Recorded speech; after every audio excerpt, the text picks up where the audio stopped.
here's the big challenge of life. You can have more than you've got because you can become more than you are. That's the challenge. And of course, the other side of the coin reads, unless you change how you are, you'll always have what you got. I have found in my experience that income does not far exceed personal development.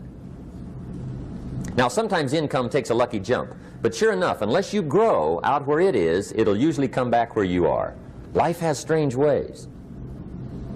If somebody hands you $1 million, best you become a millionaire quickly, so you get to keep the money.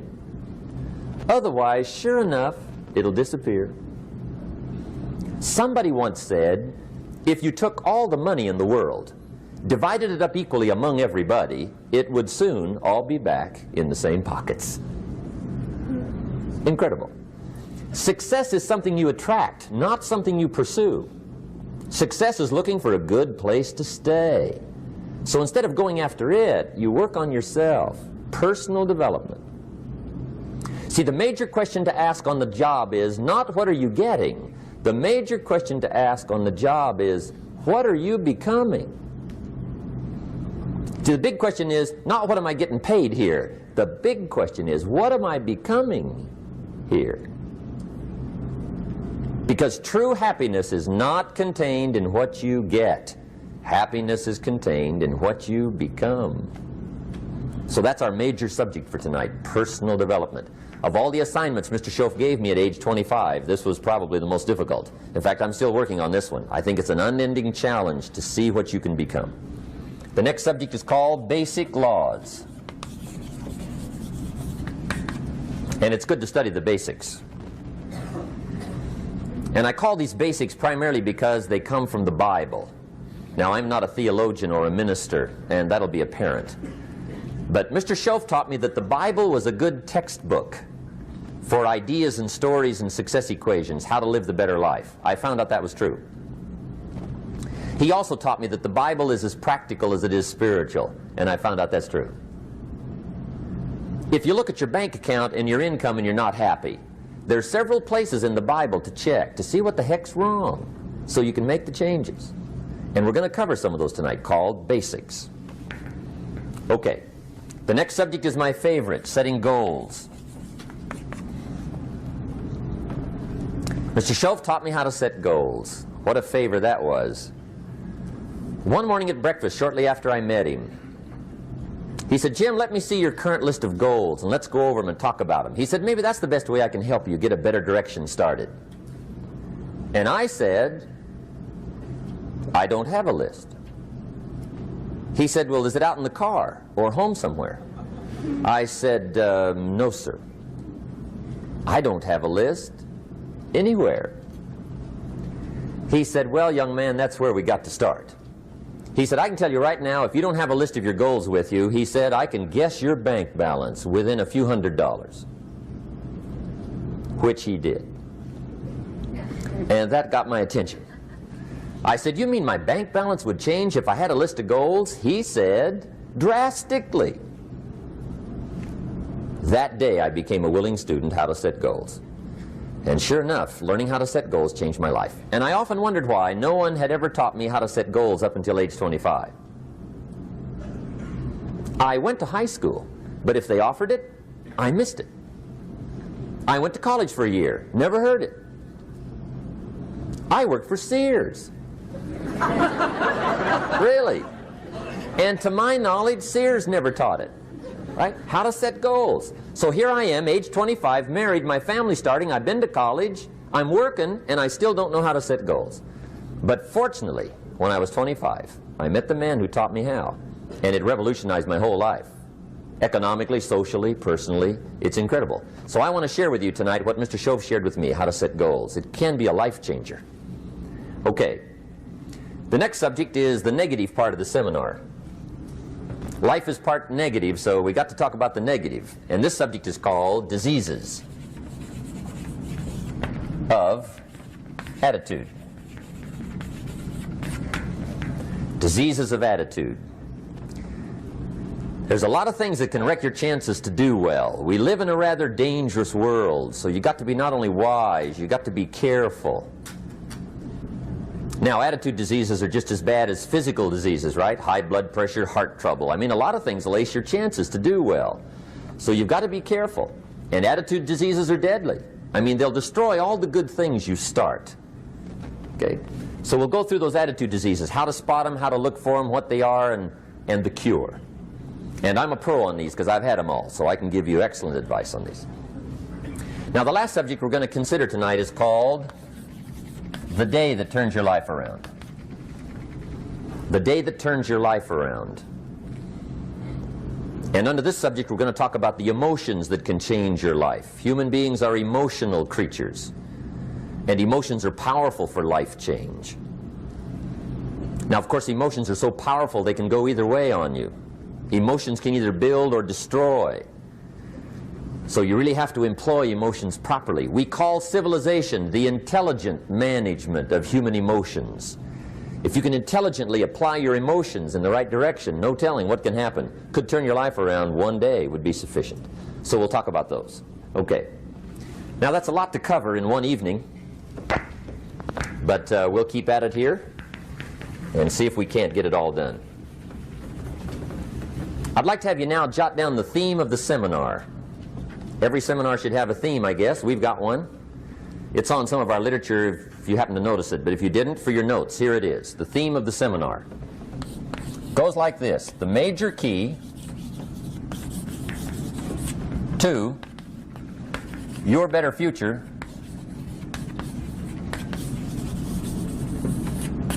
is you. That's the theme of our seminar tonight. The major key to your better future is you. And I'd like to have you underline two words just to give it some added punch. Underline the word major and the word you, so that it reads, the major key to your better future is you. Now, my first suggestion is transfer this to a card or something where you can put it up, where you can see it every day. Preferably put it up where you can see it at the beginning of the day, before you go off to put the day together. This is a good phrase just to glance at, to keep in mind as you're putting the day together. It's called the silent seminar. If you'll just let this talk to you during the day, I found it to be tremendously helpful. The major key to your better future is you.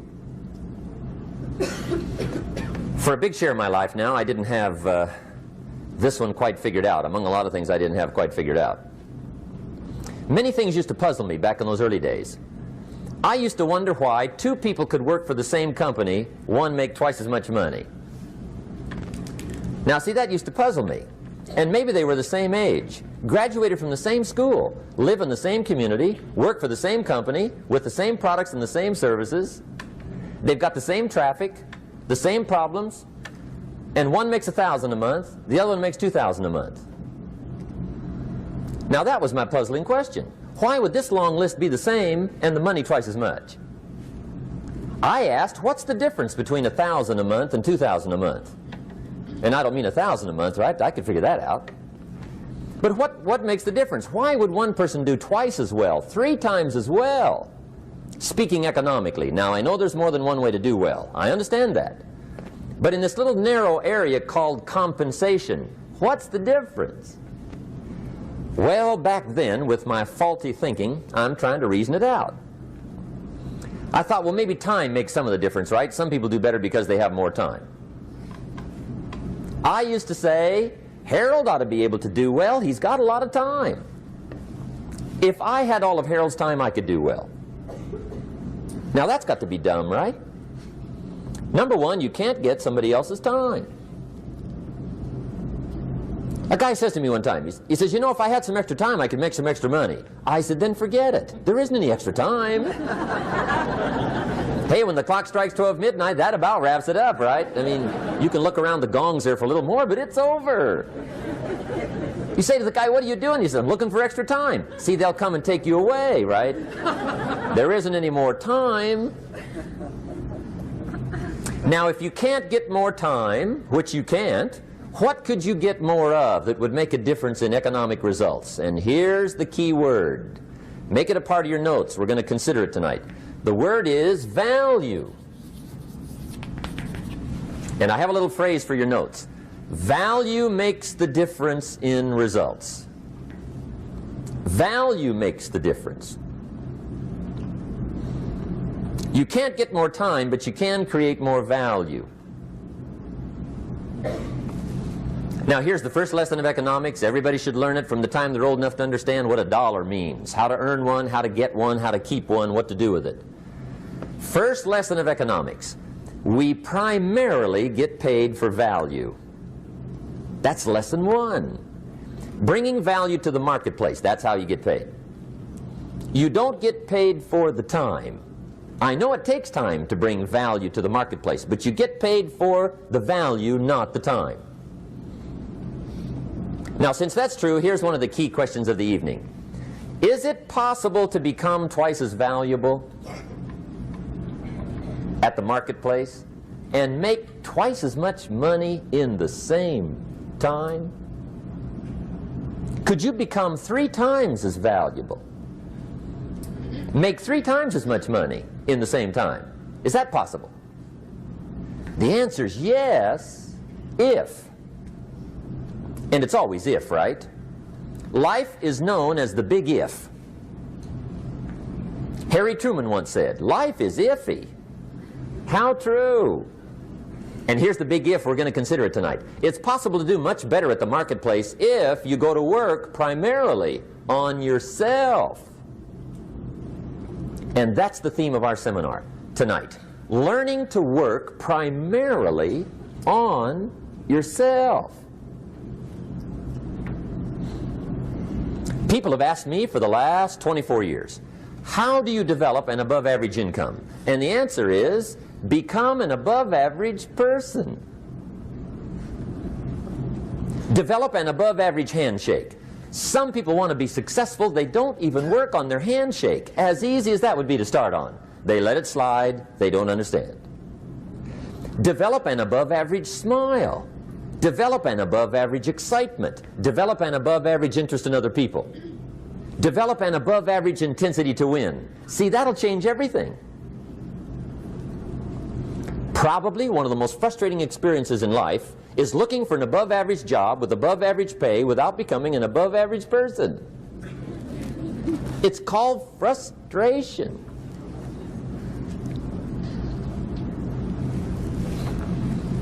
And Mr. Schoaf gave me probably the greatest clue he gave me when I first met him. He said, Jim, if you want to be wealthy and happy the rest of your life, just learn this lesson well. He said, learn to work harder on yourself than you do on your job.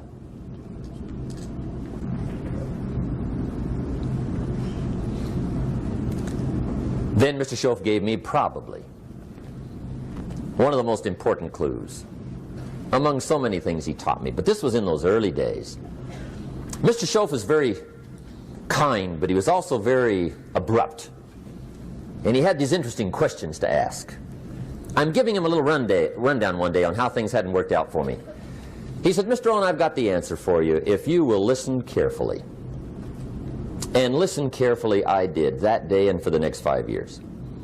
If somebody's wealthy and happy, you gotta listen. He said, Jim, I've only known you a short time. But he said, it's already my honest opinion that for things to change for you, you've got to change. That wasn't quite the answer I was looking for. But that's the answer he gave me, and I pass it along to you on this warm summer evening in Anaheim, California, 1981. For things to change for you, you've got to change. Otherwise, it isn't going to change. Before I met Mr. Schoaf, I used to say, I sure hope things will change. Right? That seemed to be my only hope. If it isn't going to change, I'm in serious trouble. And then I discovered it isn't going to change, so I'm in serious trouble.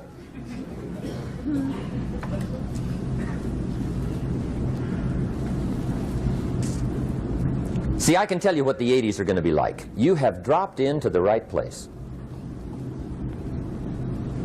I did a seminar one time for Standard Oil executives and management in Honolulu. And we're having a conference one day on this big conference table. And one of them said to me, Mr. Rohn, you know some fairly important people halfway around the world. What do you think the 80s are going to be like? I said, gentlemen, I do know the right people. I can tell you.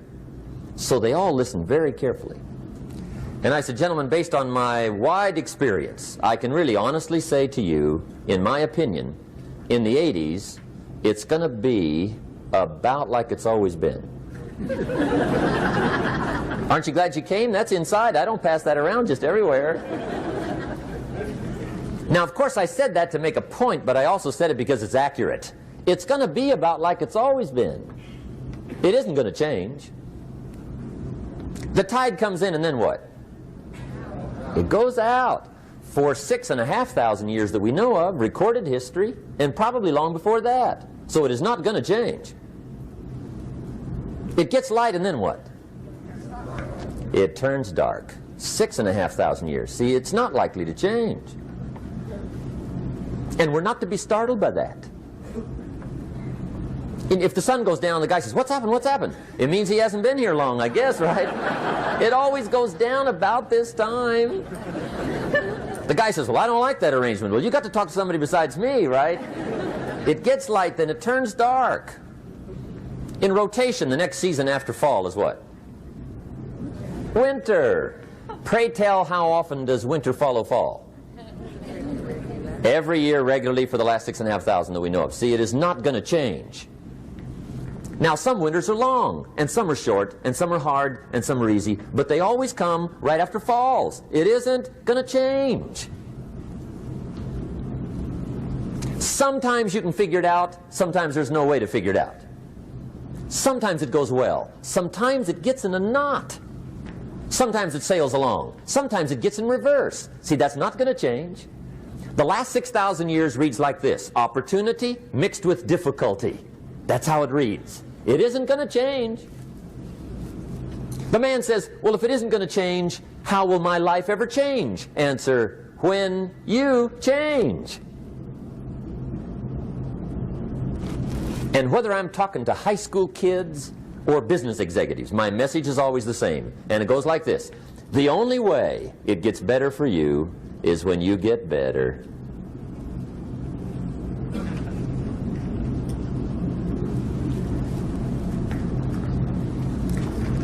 Let me give you the 4 major lessons in life to learn. Here's 4 majors. It's good to study the majors. In our weekend seminar we teach. Some people don't do well because they major in minor things. You've got to be on the lookout. At the end of every week, end of every month, you've got to check, make sure you're not spending major time on minor things. Okay, we go through that whole series. Majors and minors. Now, let me give you 2 phrases before we get to the 4 majors. This will set it up and you'll see where I'm going. 2 key phrases for your notes. Here's the first one. Life and business is like the changing seasons. That's the first phrase. Life and business is like the changing seasons. One of the best ways to describe life, it's like the seasons. Frank Sinatra sings, life is like the seasons. Now here's the second phrase. Very important. You cannot change the seasons, but you can change yourself.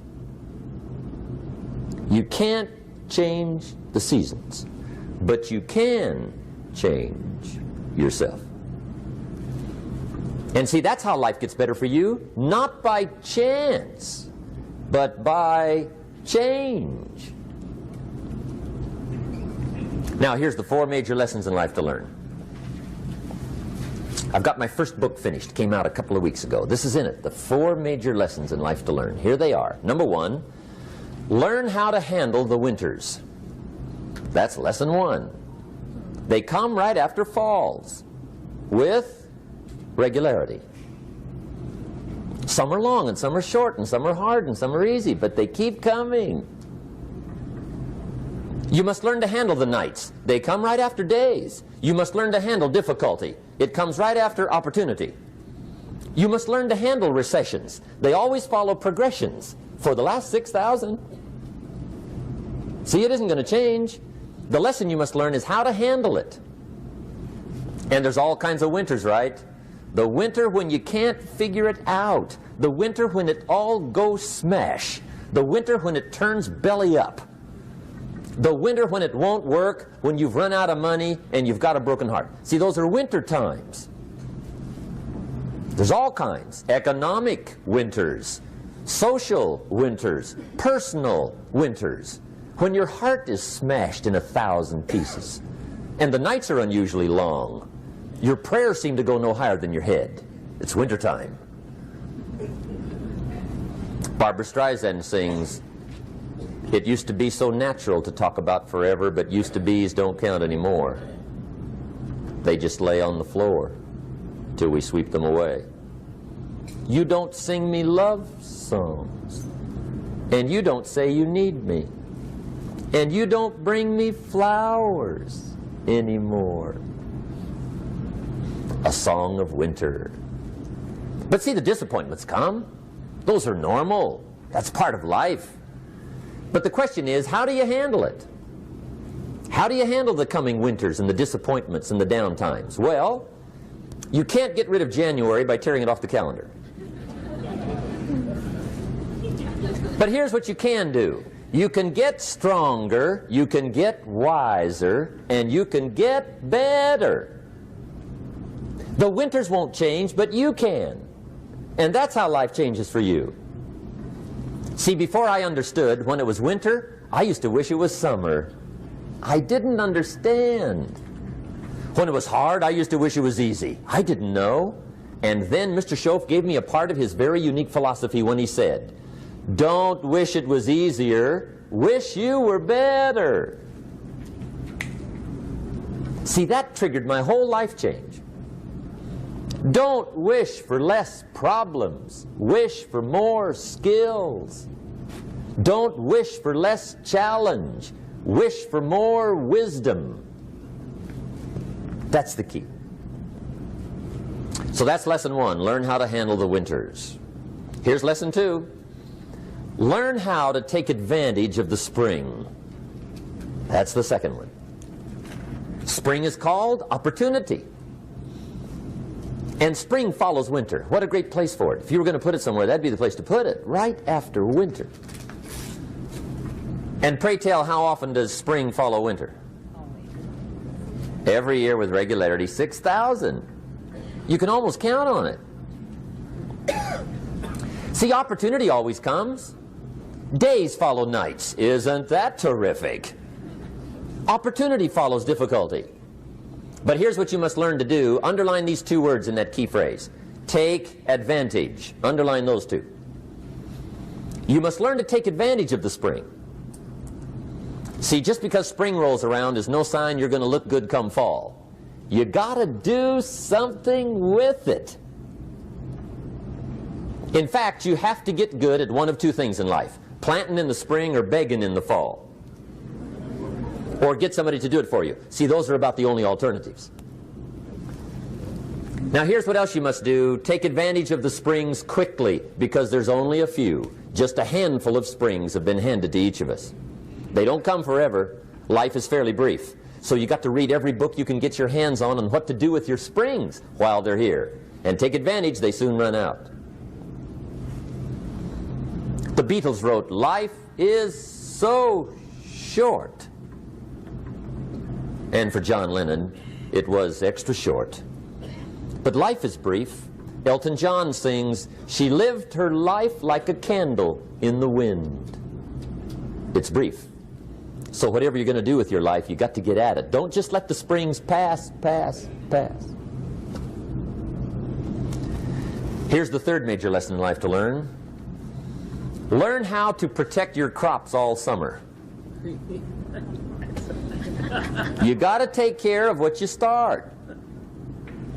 Sure enough, as soon as you've planted your garden in the spring, the busy bugs and the noxious weeds are out to take it. And here's the next bit of truth. They will take it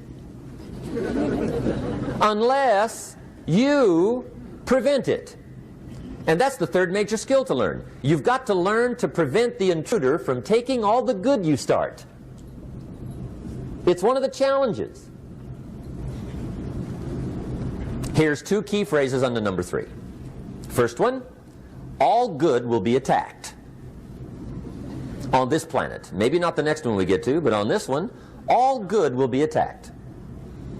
Every garden will be invaded. Not to think so is naive. And here's the second phrase. All values must be defended. Political values, social values, community values, family values, marriage values, friendship values, business values. Every garden must be tended all summer. Third major lesson. Now here's number 4. Fourth major lesson in life to learn. Learn how to reap in the fall without complaint. Learn to reap come harvest time without complaint. Take full responsibility for what happens to you. It's one of the highest forms of human maturity, accepting full responsibility.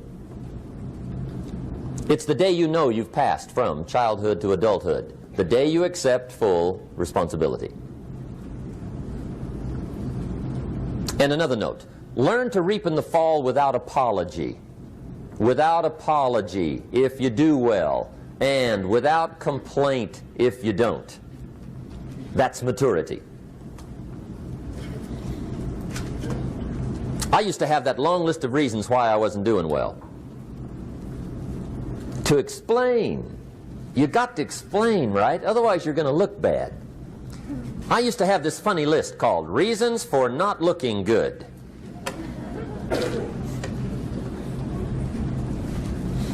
I used to blame the government. I mean, you can believe that or not. It was at the top of my list. I had a lecture second to none. The government. That was on my list. I used to blame taxes. Look what you got left after they take everything. And they expect you to do well. That was on my list there. Prices, that one's easy, right? You walk into the supermarket with $20, come out with a little half bag. So I had that on my list. I used to blame the weather. I blamed the traffic. I used to blame my car. I blamed the manufacturers. I used to blame the company. I blamed company policy. I used to blame the training program. I blame my negative relatives. They were always putting me down. I blame my cynical neighbors. They're just selfish, looking out for themselves. Won't loan you money? They were on my list.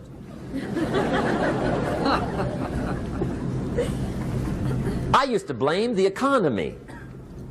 I blamed the community. That's a pretty good list for not doing well, isn't it?